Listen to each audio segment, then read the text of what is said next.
बिस्मिल्लाहिर्रहमानिर्रहीम। अस्सलाम वालेकुम नाज़रीन, आप यूट्यूब चैनल देख रहे हैं। मैं इमरान ख़ान हूँ। अमरीकी सदर डोनाल्ड ट्रंप ने ख़िताब किया है अमरीकी कौम से।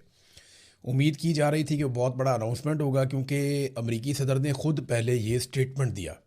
उन्होंने ये कहा कि रात को 9 बजे अमरीकी वक्त के मुताबिक जब मैं ख़िताब करूँगा तो सबको पता चलेगा कि मैं कितना अजीम आदमी हूँ। तो बहुत बड़े दावे किए डोनाल्ड ट्रंप ने। लेकिन जब डोनाल्ड ट्रंप ने खिताब किया तो उसके बाद पूरी दुनिया से जो तज्जिया आ रहा है वो एक ही है। मैंने खुद खिताब सुना, मैं भी इंतज़ार कर रहा था, पता नहीं अब डोनाल्ड ट्रंप क्या कहने वाला है। तो रात गए तक हमने इंतज़ार किया, क्योंकि अमेरिका का और बरतानिया का भी टाइम का फ़र्क है, और पाकिस्तान का और अमेरिका का तो बहुत ज़्यादा फ़र्क है, लगभग आधे का फ़र्क है। तो डोनाल्ड ट्रंप ने जो खिताब किया उसके अंदर कोई नई बात थी ही नहीं। यानी उस किताब के अंदर कुछ ऐसा नहीं था जिसको आप ये कहें कि ये पहले से हमें नहीं पता था, या डोनाल्ड ट्रंप ने ये वाला दावा पहले नहीं किया था। पहले ज़रा आप देख लें लुब्बे लुबाब था क्या। ज़्यादा लंबा खिताब नहीं था। डोनाल्ड ट्रंप ने बताया, जनाब हमने बहुत तबाही फेर दी है ईरान में और बहुत बुरी सूरत हाल पैदा कर दी है। ईरान के सारे लीडर्स मार दिए हैं, उनकी एयरफोर्स, बैरिया और उनकी मिसाइल कुव्वत सब तबाह कर दी है। ईरान कभी भी एटमी कुव्वत नहीं बन सकेगा। इससे पहले दुनिया में जो जंगें हुई हैं वो बहुत लंबी लंबी जंगें हुई हैं। वर्ल्ड वॉर 1 कितना अरसा चली, वर्ल्ड वॉर 2 कितना अरसा चली, फिर जो बड़ी बड़ी बाकी जंगें, उन सब का उन्होंने हवाला दिया कि वो जंगें कितना कितना लंबा अरसा चलती रहीं।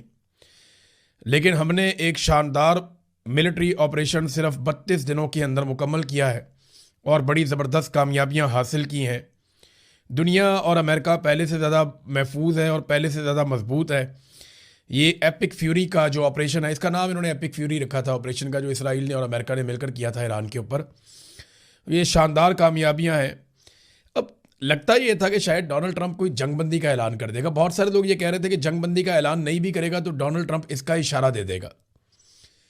डोनाल्ड ट्रंप ने ना तो जंगबंदी का ऐलान किया वाज़े तौर पे, ना कोई उसका ऐसा इशारा दिया जिसकी बुनियाद पे हम आज ये कह सकें कि जंगबंदी होने वाली है।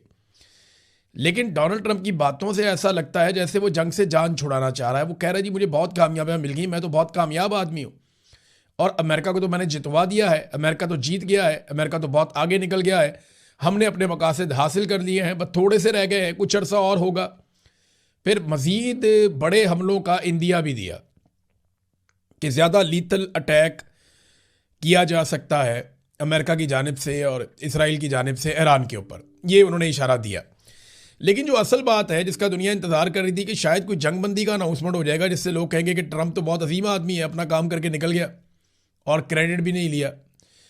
और दूसरा एक ये तवक्को की जा रही थी कि हो सकता है कि डोनाल्ड ट्रंप नेटो से निकलने का ऐलान कर दे कि जनाब अब हम नेटो का हिस्सा नहीं है। लेकिन डोनाल्ड ट्रंप ने वो ऐलान भी नहीं किया। इसका मतलब यह है कि डोनाल्ड ट्रंप जो कहना चाहता था वो कह नहीं पाया। इसकी वजह क्या हो सकती है? कुछ ना कुछ तो ऐसा हुआ है जिसकी वजह से डोनाल्ड ट्रंप ने अपनी वो अनाउंसमेंट कैंसिल की जो रात 9 बजे अमेरिका टाइम के मुताबिक डोनाल्ड ट्रंप करने वाला था। तो ऐसा क्या वो कहने वाला था जो माहिरीन है अमेरिका के अंदर, उनको 3-4 चीज़ों की तवक्को थी। एक, कुछ लोग ये कह रहे थे कि डोनाल्ड ट्रंप ऐलान करेगा कि ज़मीनी अफवाज ईरान में उतरने वाली हैं, लेकिन ये चीज़ ऐलान किए बगैर होनी चाहिए जब भी होगी, असूल भी यही है। दूसरा, कुछ लोग ये कह रहे थे कि डोनाल्ड ट्रंप जंगबंदी की तारीख देगा और बताएगा कि अब ये जंग बंद होने वाली है। हालांकि डोनाल्ड ट्रंप ने यह ज़रूर कहा है कि चंद हफ्तों में, चंद दिनों में हम ये जंग ख़त्म कर देंगे, अब इसमें कुछ बाकी नहीं है। अच्छा, एक दावा यह किया जा रहा था कि डोनाल्ड ट्रंप शायद नेटो से निकलने का ऐलान कर देगा, लेकिन इनमें से कोई भी चीज़ डोनाल्ड ट्रंप ने नहीं कही। सिर्फ अपनी फतह का ऐलान किया और ये नहीं बताया कि अब बनेगा क्या, आगे क्या चलेगा। बहरहाल ये डोनाल्ड ट्रंप की बातचीत थी। एक और डेवलपमेंट है, इसको भी आप ज़हन में रखें। जिस वक्त डोनाल्ड ट्रंप ने यह कहा ना कि, क्योंकि इससे पहले डोनाल्ड ट्रंप ने एक स्टेटमेंट दिया था पब्लिकली, डोनाल्ड ट्रंप ने कहा कि ईरानी सदर ने जंगबंदी की दरख्वास्त की है, और यह कहते हुए उन्होंने दावा किया कि ईरान में जो नया रजीम है उसके सदर ने। तो मेरी और आप सबकी इंफॉर्मेशन के मुताबिक तो जो इस वक्त ईरानी सदर हैं ये तो पुराने रजीम में भी थे। आयतुल्लाह अली खामनाई जब सुप्रीम लीडर थे ईरान के, तब भी यही सदर थे ईरान के। और आज जब मुश्तबा खामनाई ईरान के सुप्रीम लीडर हैं, उनके बेटे तो यही सदर हैं ईरान के, तो ये तो रजीम तब्दील नहीं हुआ, ये तो वही आदमी है। अब्बास अरागची जो है वज़ीर ख़ारजा, वो भी वही हैं। हाँ, उनके कुछ लोग शहीद हो गए हैं और बाकी लोग जो मौजूद हैं वो अपना काम कर रहे हैं। लेकिन अहम लोग उनके शहीद किए गए हैं, सुप्रीम लीडर समेत। ये बात बिल्कुल ठीक है। अच्छा, ट्रंप ने कहा कि जी ईरानी सदर ने जंगबंदी की दरख्वास्त की है, जबकि ईरानी सदर ने इसके बाद अमरीकी अवाम को एक ख़त लिख डाला, क्योंकि ईरान को एक बात समझ आ गई है कि डोनाल्ड ट्रंप बाहर से दबाव में नहीं आ रहा। ना वो अक़वाम मुत्तहिदा की बात मानता है, ना वो दूसरे ममालिक की बात मानता है, ना वो नेटो के दबाव में आ रहा है, ना वो यूरोपीय यूनियन का दबाव ले रहा है, ना वो चाइना और रशिया का दबाव ले रहा है। फिलहाल डोनाल्ड ट्रंप को सिर्फ फिक्र इस बात की है कि अमेरिका के अंदर उसके साथ और उसकी फैमिली के साथ क्या होने वाला है। तो इसलिए शायद ईरानियों की अब तवज्जो का मरकज़ अमरीकी अवाम भी है, और वो अक्सर अमरीकी अवाम के लिए पैगाम जारी करते भी रहते हैं। तो ईरानी सदर ने अमरीकी अवाम के नाम ख़त लिखा, और इस खत के अंदर किसी किस्म की जंगबंदी का तस्करा नहीं किया। एक ऐसा सदर जो जंगबंदी की दरख्वास्त कर रहा है, वो अमरीकी सदर के मुताबिक वो दरख्वास्त कर रहा है, लेकिन जब वो अमरीकी अवाम को खत लिखता है तो उसमें जंगबंदी का तस्करा ही नहीं होता।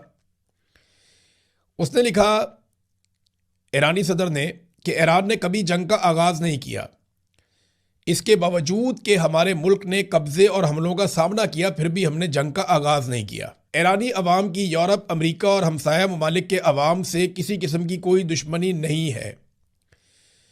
अब महाजराई करनी है या ताल्लुकात बेहतर करने हैं, इनमें से जो भी चीज़ मुंतखब की जाएगी, यानी जो भी रास्ता आप चुनेंगे, आने वाली नस्लों के मुस्तकबिल का तयन वही रास्ता करेगा। ये ईरानी सदर ने बताया कि लड़ना है या ताल्लुकात बनाने हैं, ये फ़ैसला आप करेंगे, लेकिन इसकी बुनियाद पे हमारी नस्लों का फ़ैसला हो जाएगा कि नस्लों का मुस्तकबिल कैसा होगा। और ये भी कहा कि हमने तो जंग शुरू ही नहीं की। अच्छा, एक और स्टेटमेंट भी दिया ईरानी सदर ने और ईरानी गवर्नमेंट ने। वो बार बार एक और बात कहते हैं कि जनाब, ये जब जंग ख़त्म होगी तो हमारी शराइत पे ख़त्म होगी, अमेरिका की शराइत पे ख़त्म नहीं होगी। ईरानी वज़ीर ख़ारजा ने जो एक स्टेटमेंट दिया वो बहुत इंपॉर्टेंट है इस वक्त। उन्होंने कहा कि हम जंगबंदी नहीं चाहते, बल्कि हम जंग लड़ना चाहते हैं, क्योंकि ईरानी कौम अमेरिका को एक तारीखी सबक सिखाना चाहती है। अगर ये जंग बंद हुई तो ये अमेरिका के लिए एक फेस सेविंग होगी, लिहाजा हम इसको किसी मनतकी अंजाम तक पहुंचाना चाहते हैं। तो ईरान तो जंगबंदी चाहता ही नहीं है। इसका मतलब है ईरान के पास हथियार बाकी हैं। इसका मतलब है ईरान की चेन ऑफ कमांड पूरी तरह काम कर रही है। इसका मतलब है ईरान की आवाम ईरानी हुकूमत के साथ खड़ी है फ़िलहाल। तो ऐसी सूरत हाल में फिर ईरान जंगबंदी की तरफ नहीं जाएगा। जंगबंदी की तरफ वो तभी जाएगा जब वो जंग हार रहा होगा। उसे लगता है कि वो जंग जीत रहा है, और ये परसेप्शन भी बन रही है पूरी दुनिया में। फिर वज़ीर ख़ारजा इराक़ची ने यह भी कहा कि ये जंग अमेरिका की शिकस्त पर ख़त्म होगी, ज़िल्लत उनका मुकद्दर बनेगी, और हम इनको एक तारीखी सबक देना चाहते हैं। उनका गरूर और तकब्बुर का नशा हमेशा के लिए दफन करना चाहते हैं। अब इसमें जो है वो ईरान ने अमरीकी सदर की जंगबंदी की दरख्वास्त जो है वो मुस्तरद कर दी है। ईरान ने सीज़ फायर के लिए किसी को दरख्वास्त नहीं दी है। ईरान से मनसूब 5 नकाती मनसूबा क्या सराही है। अब ये वो 5 नकात हैं जो पाकिस्तान की गवर्नमेंट की जानिब से बाद वक़्त सामने आए थे सोर्सेज से, कि ईरान ये 5 चीज़ें मांग रहा है। देखिए, ये ऑब्वियस है कि ईरान ने वो 5 चीज़ें बार बार तस्करा करके मांगी है। उनके सहाफ़ियों ने, उनके लोगों ने बार बार ये चीज़ें दोहराई भी हैं, लेकिन उन्होंने कहा जी हम मुज़ाकरात के अंदर ये चीज़ों को सामने नहीं रखा, ये हमारे मुतालबात उसूली हैं, यानी इस तरह वो बात कर रहे हैं। नुकसानात के अजाले तक जंग जारी रहेगी, जारह को सज़ा देते रहेंगे। अच्छा, अब ये जो खबरें हैं ना, इनके साथ आप अगर एक और ख़बर को मिलाकर देखें तो आपको समझ आएगी कि डोनाल्ड ट्रंप का अचानक प्लान चेंज तो नहीं हो गया कहीं, जो वो खिताब करने जा रहा था। सवाल पैदा होता है ना। ये एक खबर आई है और ये पाकिस्तान समेत दुनिया के और मीडिया के अंदर भी छपी है। ईरान ने एक दावा किया है कि यूएई के अंदर, मुत्तहिदा अरब अमारात में, अमरीकी फ़ौजियों की कोई खुफिया मीटिंग हो रही थी, और ये किसी फ़ौजी मुकाम पे नहीं हो रही थी, बल्कि इन्होंने अलग से कोई प्राइवेट जगह रखी हुई थी जहाँ पे ये खुफिया मीटिंग कर रहे थे। उसकी इत्तला मिल गई मकामी सोर्सेज से ईरान को। अब देखें, ये तो इंटेलिजेंस गैदरिंग का काम तो रशिया और चाइना भी बहुत ज़बरदस्त करते हैं। बहरहाल ईरान को इसकी इन्फॉर्मेशन मिल गई, और ईरान ने वहाँ पे जो हमला किया है उसके नतीजे में ईरान ने यह दावा किया कि 37 अमरीकी फ़ौजियों को मार दिया। और इससे पहले उन्होंने ये भी कहा था कि सऊदी अरब के अंदर जहाँ पे अमेरिकी एयरफोर्स के लोग या अमले के लोग या पायलट्स वो जहाँ रहते थे, 200 के करीब उनकी तादाद है, वहाँ पे भी ईरान ने एक बड़ा हमला किया, ये भी उन्होंने दावा किया था। अब अगर अमेरिकी फ़ौजियों की लाशें वहाँ मौजूद हैं तो ऐसे मौके पर डोनाल्ड ट्रंप के लिए जंग से निकलना मौत को दावत देना है। उनकी सियासी मौत हो जाएगी कि अगर वो ये कहते हैं जंगबंदी हो गई तो ये फ़ौजियों को किस खाते में डालेंगे, अगर तो वाकई ये मार दिए गए हैं तो। हम कुछ कंफर्म कह नहीं सकते क्योंकि जंग के अंदर प्रोपेगेंडा ही चलता है, चाहे इधर से चले चाहे उधर से चले। दावे बहुत बड़े बड़े किए जाते हैं, हकायक बाज़ औक़ात उससे मुख्तलिफ होते हैं, लेकिन ईरान की बहुत सारी बातें सच भी साबित हुई हैं। अमेरिका और इसराइल की बातें भी बहुत सारी सच साबित हुई हैं। जब आयतुल्लाह अली खामनेई को शहीद कर दिया गया था तो ईरान शुरू में नहीं मान रहा था, लेकिन इसराइल ने दावा किया, वो दुरुस्त साबित हुआ। कुछ और लोगों के बारे में जब अली लारिजानी को शहीद किया गया तब भी ये नहीं माना जा रहा था, लेकिन बाद में तस्लीम किया गया। इसी तरह ईरान ने बहुत सारे ऐसे अटैक किए हैं जिनको पहले अमेरिका और इसराइल नहीं मान रहे थे, लेकिन बाद में उनको मानना पड़ गया कि वाकई ये वो कर सकते हैं और उन्होंने करके दिखाया भी है। तो इसी तरह अब ये अगर 37 अमेरिकी फौजी और मारे गए हैं तो ये बहुत बड़ा प्रेशर है। तो डोनाल्ड ट्रंप फिर इस तरह जंग को खाली छोड़ नहीं सकता। डोनाल्ड ट्रंप के हालात ऐसे हो गए हैं कि उन्होंने अपने इत्तेहादियों को बार बार बुलाया, इत्तेहादी आ ही नहीं रहे, बात ही नहीं सुन रहे। तो मैक्रोन जैसे आदमी को, जिससे डोनाल्ड ट्रंप के अच्छे ताल्लुकात हैं, डोनाल्ड ट्रंप ने उसके बारे में पब्लिकली कहना शुरू कर दिया कि उसकी अहलिया उससे बहुत बुरा सलूक करती है, मारती है, वो अभी भी अपने जबड़े की तकलीफ में है और उसका मुंह रिकवरी के मराहिल में है। अब ये डोनाल्ड ट्रंप का स्टेटमेंट है पब्लिक के अंदर, लोग हंस रहे हैं।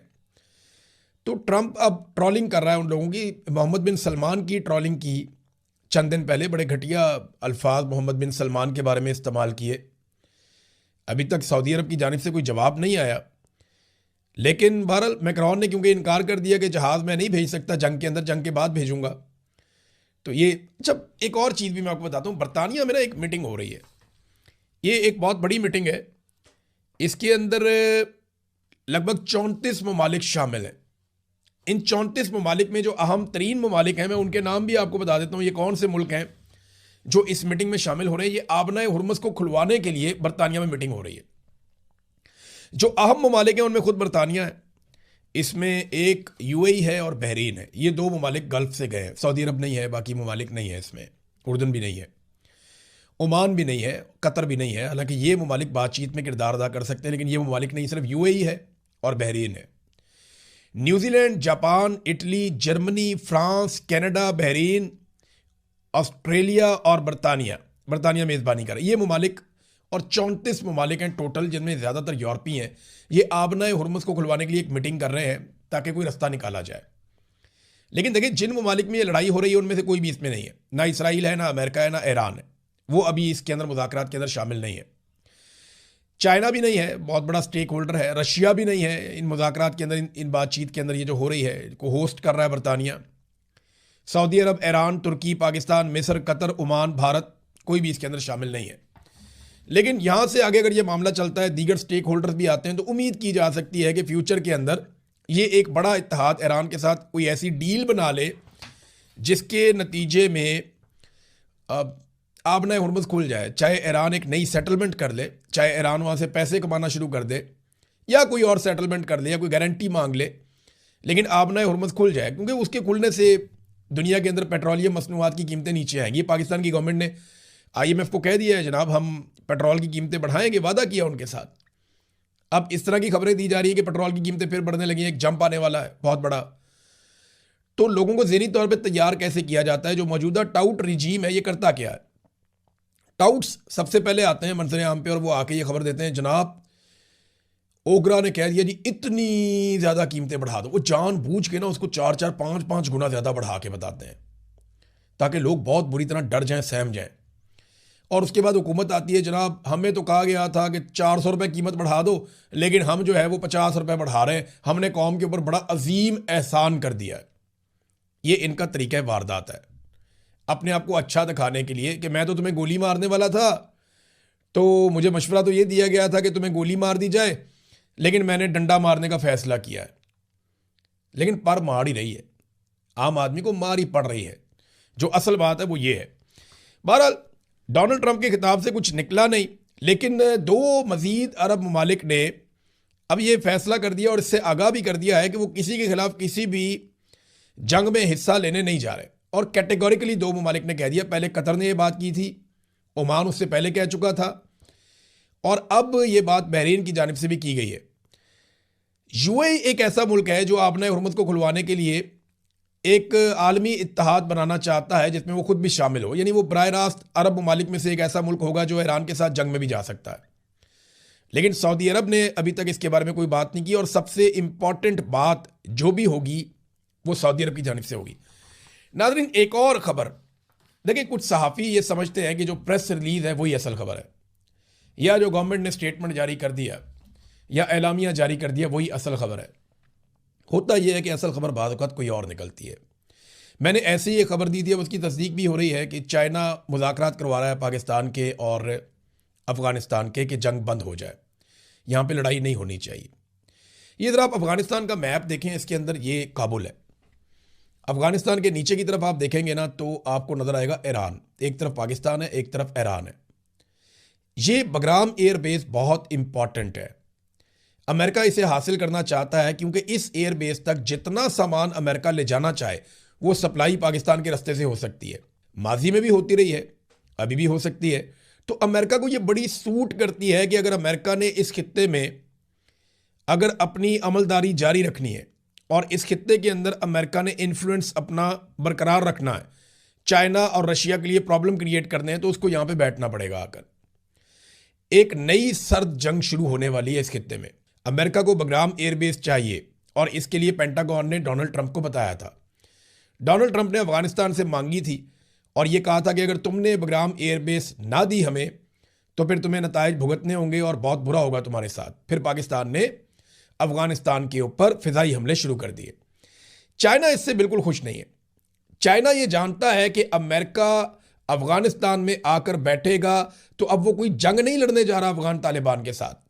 वो जब भी यहां पे आकर बैठेगा चाइना के और रशिया के मफादात के खिलाफ आकर बैठेगा।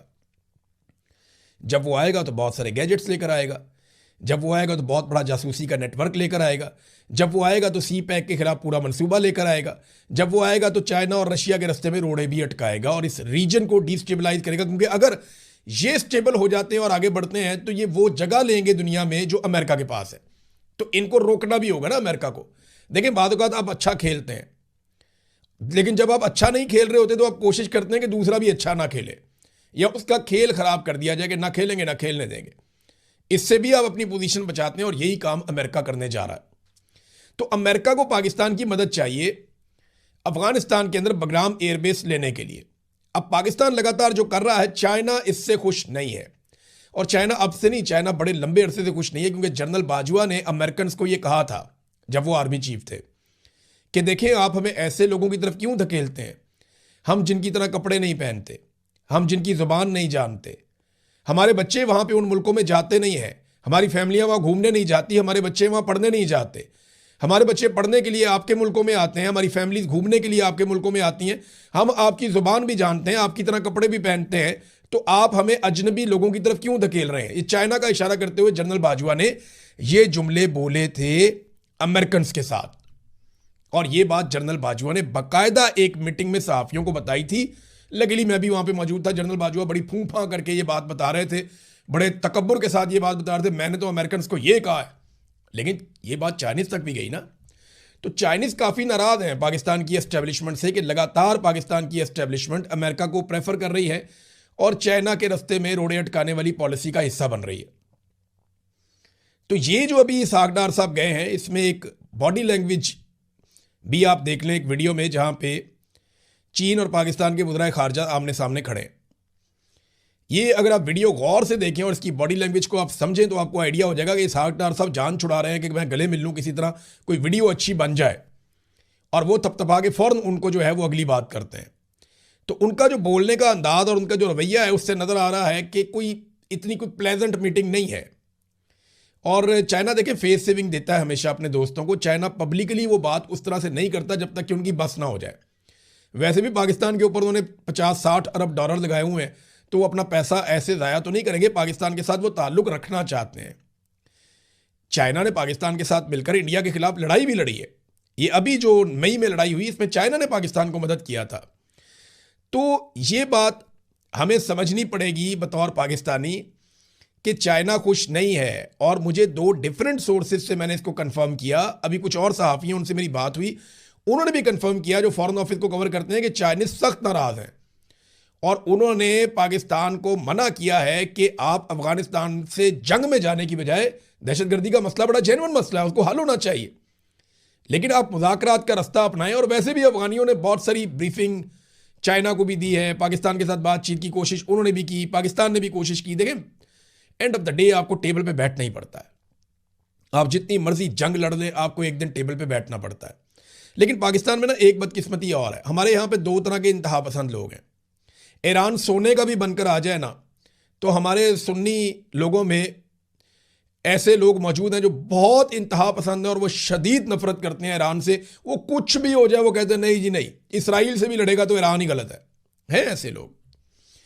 इसी तरह हमारे दूसरी तरफ जो शिया तबका है, उसमें भी बहुत सारे ऐसे इंतहा पसंद लोग हैं जो ये समझते हैं कि जनाब जो मर्जी हो जाए, अफगानिस्तान सऊदी अरब किसी सूरत काबिल कबूल नहीं है, इंतहाई काबिल नफरत गलत लोग हैं। देखिए, ये जो लोग नफरत, आपका जो अकीदा है ना, वो आपका अपना अकीदा है, आप शिया हैं, सुन्नी हैं, आपका अकीदा आपको मुबारक। लेकिन ये जो लोग नफरत फैलाते हैं ना, ये थोड़े लोग हैं और बड़ी शदीद नफरत फैलाते हैं।